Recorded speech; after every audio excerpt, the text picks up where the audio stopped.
animals were just taken off the lot here on Luna Azul. Sheriff's investigators say the dogs were found not only starving, but looked as though they were forced to fight.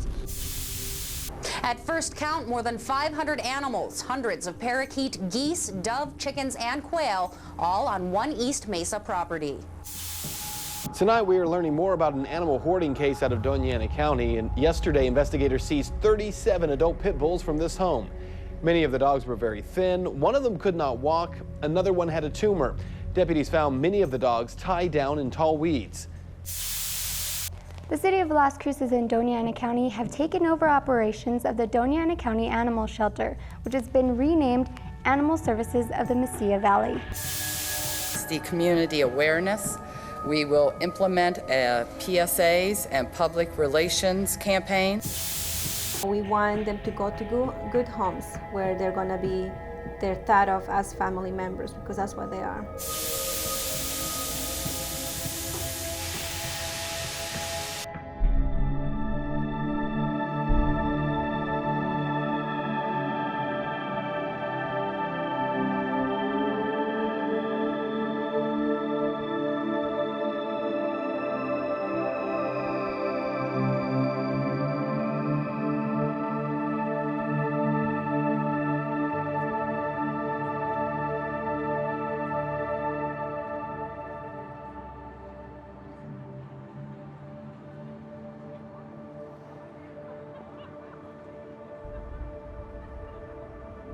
Las Cruces, New Mexico, the heart of Doña Ana County.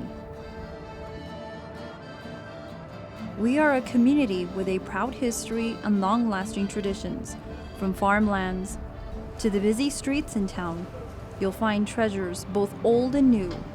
We in the community pride ourselves on many things, and as our city grows and our landscape changes, we tend to overlook some of the smaller things. Smaller, yes, but still a very important part of our community. They are our friends, companions, and members of the family, and for that, we need to take notice of a growing problem that is currently sweeping our region. This is protected shelter here. Right.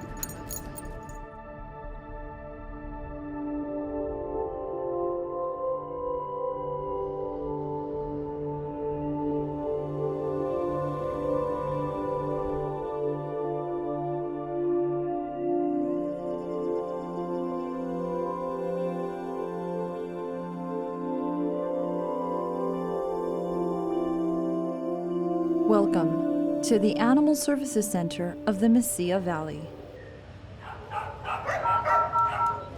Can I get a check to the RTO side?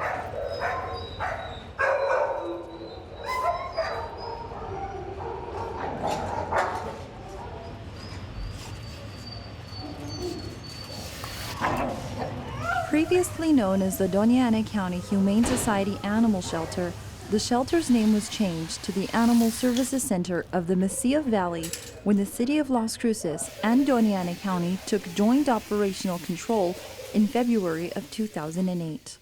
The Animal Services Center is responsible for all 3,804 square miles of Doña Ana County.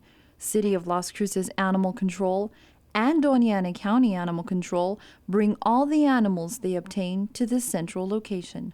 That encompasses Hatch, Santa Teresa, La Union, Chaparral, Mesilla, La Mesa, you name it.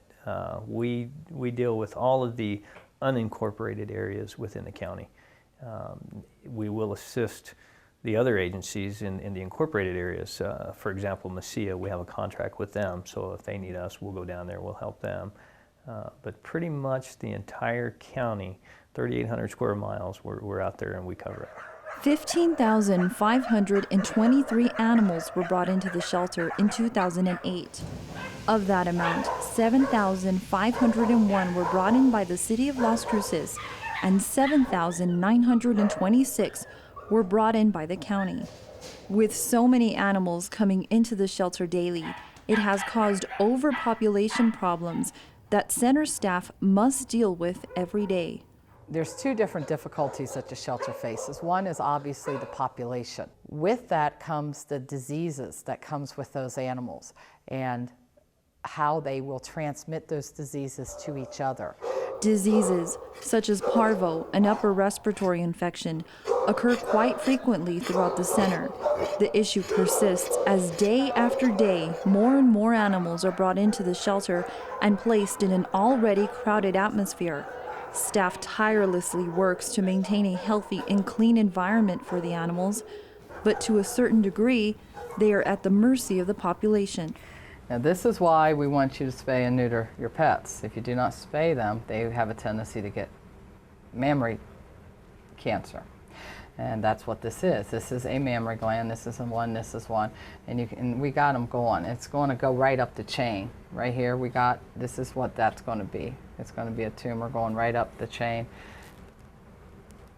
I'm trying to feel if I feel any more coming. But if this animal had been spayed before her first heat cycle, the chances of mammary cancer is less than 1%. Each entity, whether it is animal control or the center, can't tackle the population issues alone. Being the only facility for the entire county and city makes the Animal Services Center job that much more complicated. Well, there are absolutely too many animals in Doña Ana County. You can take the city or you can take the county. Pick one small community, it doesn't matter. We've got way too many animals. There's absolutely no way that animal control is going to be able to fix the problem by ourselves. And the shelter can't fix the problems by themselves.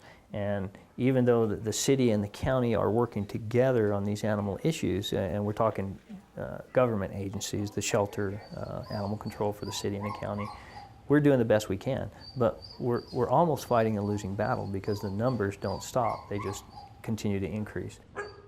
And we need to work with educating people that we need to spay and neuter so they don't keep coming in, because we cannot out-adopt the problem.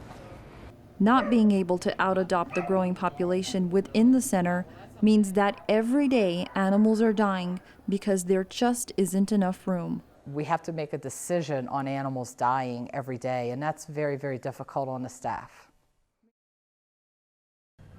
The biggest reason why that shelter is full the way it is pet owner responsibility. Brian Goodman is an animal control officer with the city of Las Cruces. Every day he sees the effects of pet owners not taking full responsibility for their animals. You know, I've had people ask, well, you don't pick them up if they have a collar and tags. Well, yes, we do. They're still creating a nuisance. They're still running loose.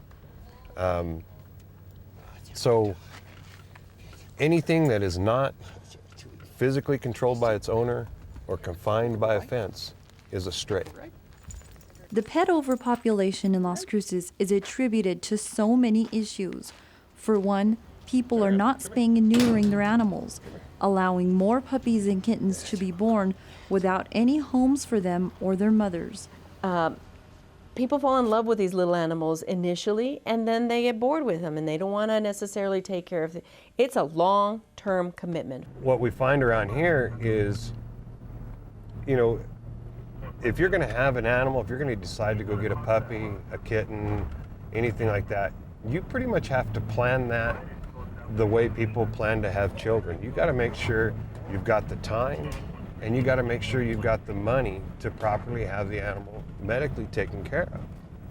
Well, what happens is they go out and they get a free puppy out in front of a local department store, or they drive by a house and it advertises free puppies. They get that dog for the kids, never get it vaccinated, never spend too much time with it. The kids think it's great, it's cute. Well, when it grows up, it's not as cute as it was when it was a puppy. Now, boom, they slap it on a chain. And then that dog stays on the chain, doesn't get walked, doesn't get the attention it deserves. And the minute it gets off that chain, it goes nuts. It's out running around, it's creating havoc for everybody. Then we pick it up, take it to the Humane Society or take it to the animal shelter. And being that they got that dog for free and they really didn't invest any money in it, they say, heck no, I'm not going to go pay for a rabies shot, pay for a license. I'm not going to spend $65 to get my dog out. I'll just go get another free one. The overpopulation is also caused by people who do not take good care of their pets, leaving them to run loose in their yards and possibly break out, not leaving enough food, shelter, or water, and simply not giving their animal the attention it deserves. Check out this house. Why do they have this animal tied up if they're not part of the family? And it's a pet. It's not, it's not the horse that is being, is out there helping as a workhorse. But even that workhorse deserves the food and water and shelter that every other animal is supposed to have. Animal advocates say the community needs to be aware that having a pet is like having a child. They need their meals, they need their shelter, they need to see their veterinarians in order to stay healthy. Not only can the pet suffer by an owner not being responsible, but the owner can be held liable. The community needs to realize that the shelter is simply a mirror of what's in the community. So we need to spay and neuter, and we need to vaccinate our animals, and we need to take care of them. Animal advocates say even though the key to this community issue is of course about education, a lot of it is also common sense and having decency when it comes to these animals. They need to be aware of the laws. They need to be aware of what they possibly might be doing wrong. You have two different groups of people. You have the people that are uneducated as to the laws, and then you have the people who know the laws but just defy it anyway because it's ridiculous. The fault is of the owner or the caretaker, absolutely. I mean, if you can't take care of the animals, don't have them. If you can't provide daily water for them, don't have them. If they end up with a broken leg and you can't take care of them and take them to the veterinarian and afford the bills, then take them to the veterinarian or to the shelter so that they can be appropriately euthanized and taken out of their pain, or taken to a vet, taken care of, and put up for adoption. But to let them suffer, it is cruel. It's outrageously cruel, and a lot of people do that. I mean, it says something about the human race as to how we treat our animals on the kind of a human race we are, or what kind of a community we are. If we are treating our weakest kind of our pets, if we treat them so badly, then how do we treat each other? We need to all work together to solve the problems that is occurring in the community. It's not a shelter problem, it's a community problem, and we're working towards helping the community.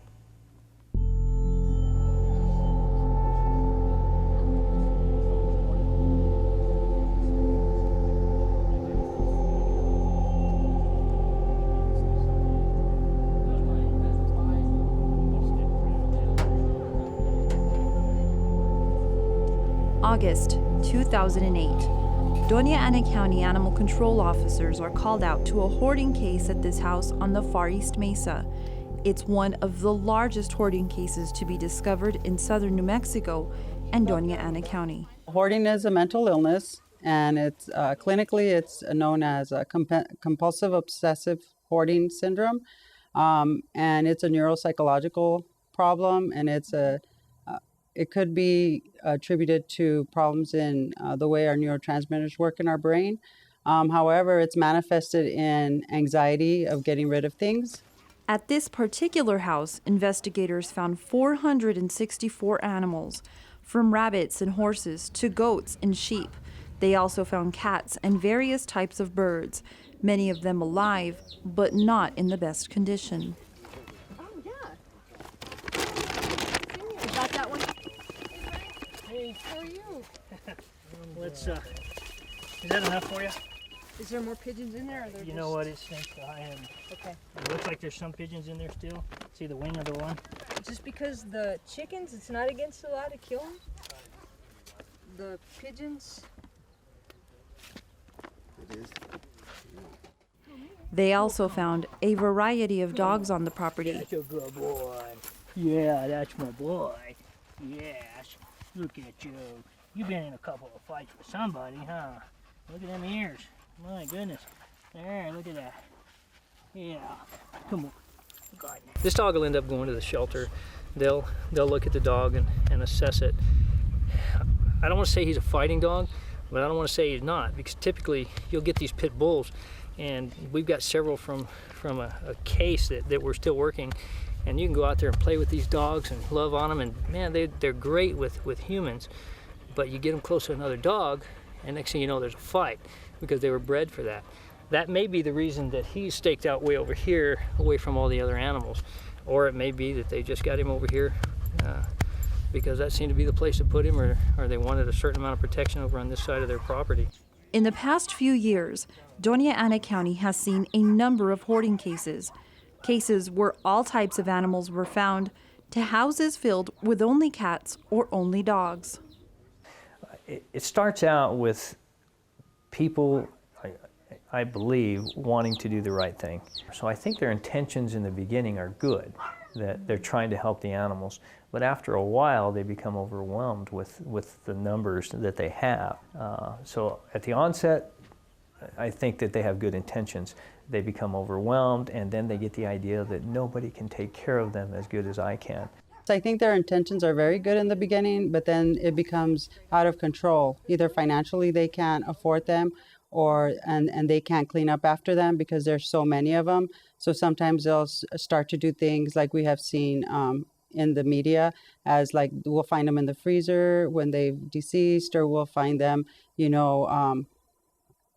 little crates, 10 to 20 of them, and so that's what tends to happen.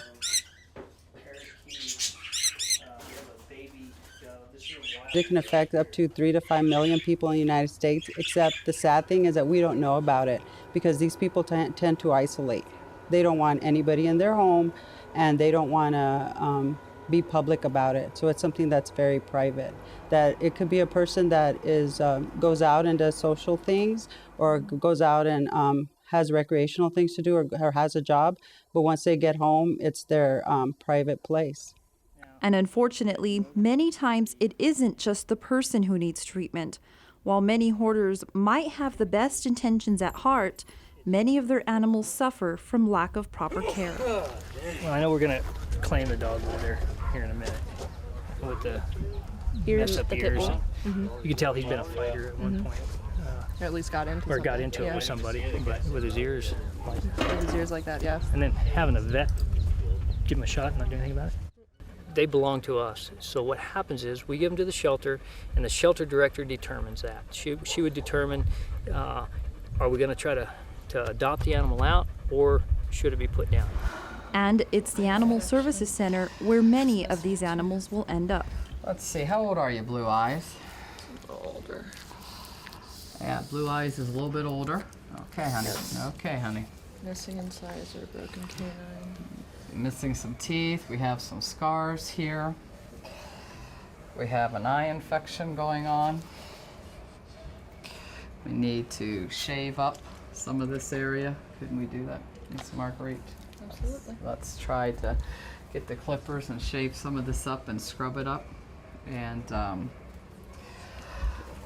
body condition is good. Not sure if those are old bite wounds or because he does not show aggression towards other dogs. So we need to clip this all up and scrub this face up. Dr. Beth Vescomock has seen numerous animals from hoarding cases brought in. Yes, I'm always concerned. I know, yes, every time Robin calls me on my cell phone and I see it's her name, she's the chief investigator for county, my stomach falls to the ground. Because I don't want to answer because I'm afraid of what she's telling me is coming in. So yes, it does concern me, but I just hope that we can work with these people on what is true hoarding and what is farming and what is, having a large number of animals, and work with them on how they can get their conditions up to par so they can keep their pets. Because ultimately what our goal is to reunite the pets with their original owners. Cruelty to animals is a full misdemeanor, and they can face 364 days in jail. Doña Ana County District Attorney Susana Martinez is all too familiar with animal abuse in our county. As the chief legal prosecutor, she has worked many cases where people have shown little care and disregard for their animals. The extreme cruelty to an animal is an 18-month punishment maximum in the prison system. There has to be something wrong that someone thinks that that's okay and normal. In the past few years, Martinez has been involved with an increase of cases that deal with this abuse, many involving dogs used simply for fighting. What happens initially when the investigator is out there, they videotape the whole crime scene. They make sure that anyone who sees in a trial, they can see actually what the situation looked like, whether it be lack of food or extremely dirty or hundreds of cats in an area. So there's lots of videotaping and photographing, and then each animal is identified separately. Martinez says because these animals are part of an investigation, many of them will have to be held at the Animal Service Center until a trial can begin. While some animals are surrendered by their owners, others are not. It's very unusual for a shelter to house these many court holds. They may have several cases going on, but they're usually not housing the animals, and especially not this number. You know, they may have 1 or 2, 3 or 4, but nothing like this. Meaning, the more court hold animals there are, the less space there is for animals such as these. These are dogs, all these ones, they got bumped over into side cages to make room for these court holds. All the way down here, I mean, there's tons of them. The cases, however, can last anywhere from 6 months to 1.5 years, depending on how complex they are or how many motions are being filed by the 2 different sides. Our criminal docket is very overcrowded, and so it becomes one of the many, many cases that are set, and so that's why it takes as long as it does. We have about between 85 and 90 right now at the shelters what we're housing, and it is difficult because it's taking up 2 of our kennels that we could have other dogs in. We have to take care of them, and we have to, medically take care of them. All of our livestock down there is court hold animals, and then I have like 17 rabbits, and they're housed in a building outside of my regular shelter building because I just have no room. So I basically have 2 staff members a day taking care of just court holds. Keep in mind that the courts needs to remember that when they offer continuances to these different court cases, that the evidence is living evidence and it's still living in our shelter. Since I've been there almost a year, every court date has been continued that has had animals in the shelter, except for 1. All the rest of them has always been continued. I really don't know why. I'm not an attorney, so I'm not into those things, but they are continued, and sometimes I think they are continued with no regard. I don't think maybe the judge, I don't know if the judge even knows there are live animals involved. I have no idea.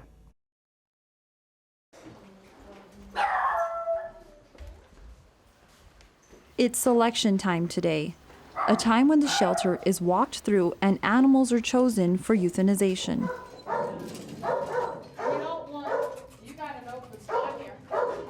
Animals are selected based on health, temperament, and time spent in the shelter.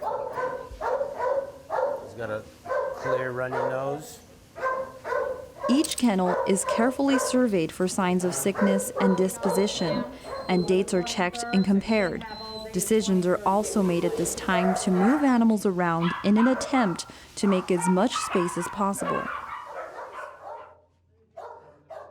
The selection process is difficult for those involved. It makes it even harder because sometimes animals are selected for the need of space alone.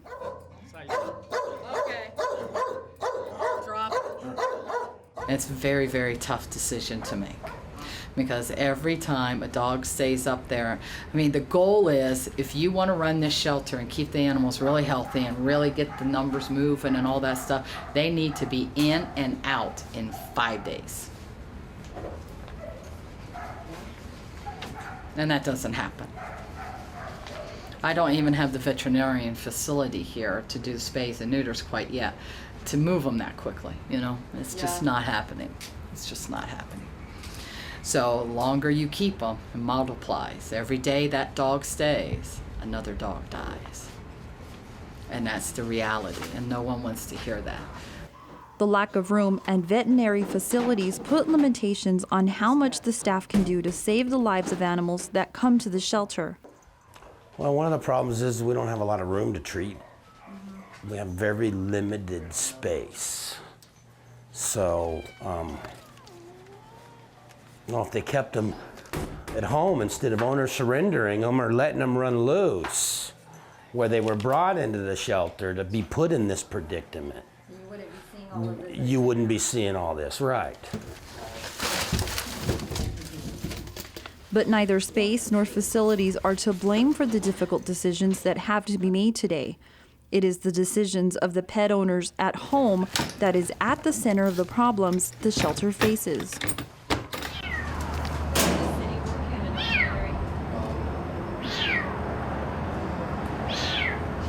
More and more animals such as these come in daily from owners who surrender their pets or strays that were lost or abandoned. It breaks my heart to think that these people just dump them like trash. And then they don't think about us. You know, they don't realize that we have over 500 animals in this building, and then they're just dumping them off at our front door thinking they're gonna get them a home. And that's not the case. We would love to get them all a home. And I tell them right at the front door, as they're dropping off their animals, I tell them, there's a 99% chance your animal could be euthanized. And a lot of the times they tell me they don't care. Once the selections are made, the proper paperwork is completed and filed, and the animals that were chosen are brought in one by one into what is called the Blue Room.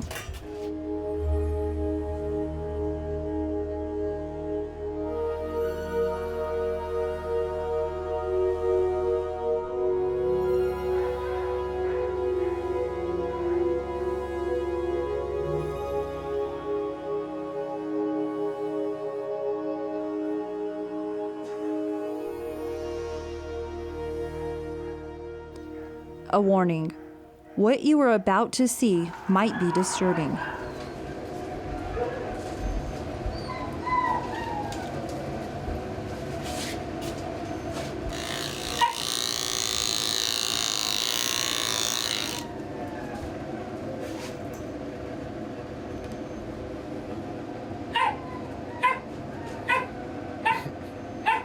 A high dose of pentobarbital is injected into the animal's veins.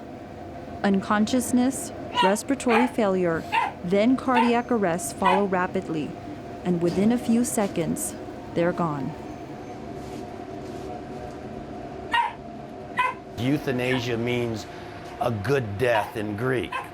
And so that's what these animals, if they're gonna have to die, they should die right.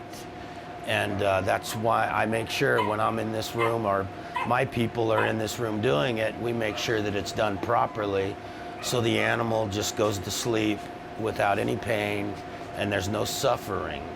That's very important.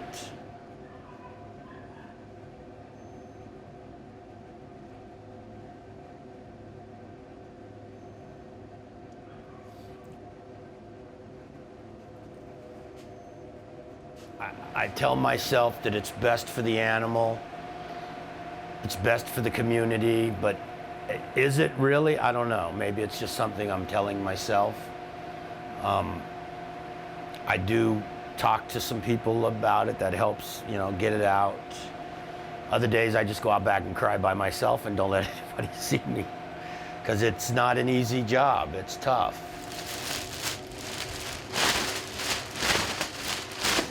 Their bodies are bagged and placed in a freezer where they'll stay until the next morning.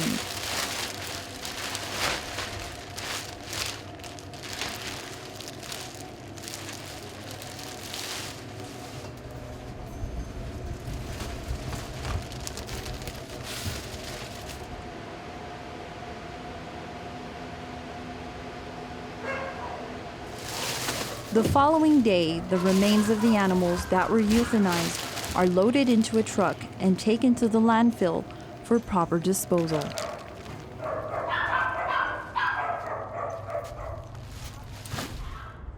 Yeah. Well, it's a tough call to make. Yeah. It is a very tough call to make. And, yeah. Some days you just don't want to make them anymore either.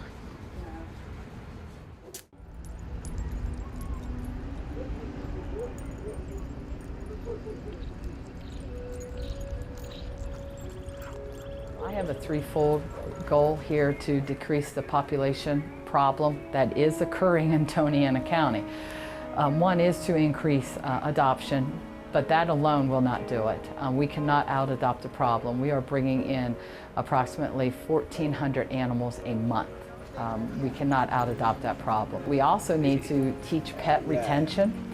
We need to teach pet responsibility here in the county, that when you adopt a pet, it is your pet for life of the animal.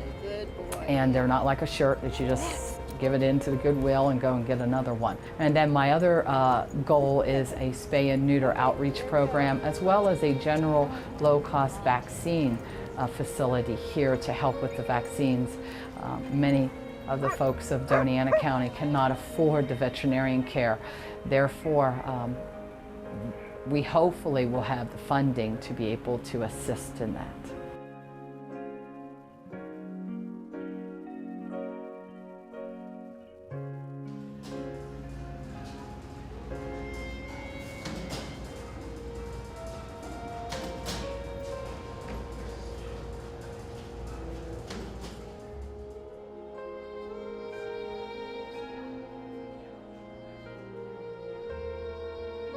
Pictures later on.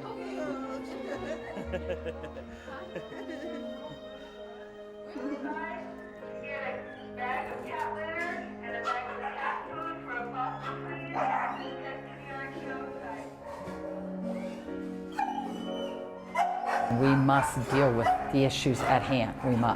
We must teach pet retention. We must teach spay and neuter is very important. And we must teach, or hopefully people wants to have pets in their home. But we must teach all of those things, or we will never reach the goal that we need to reach.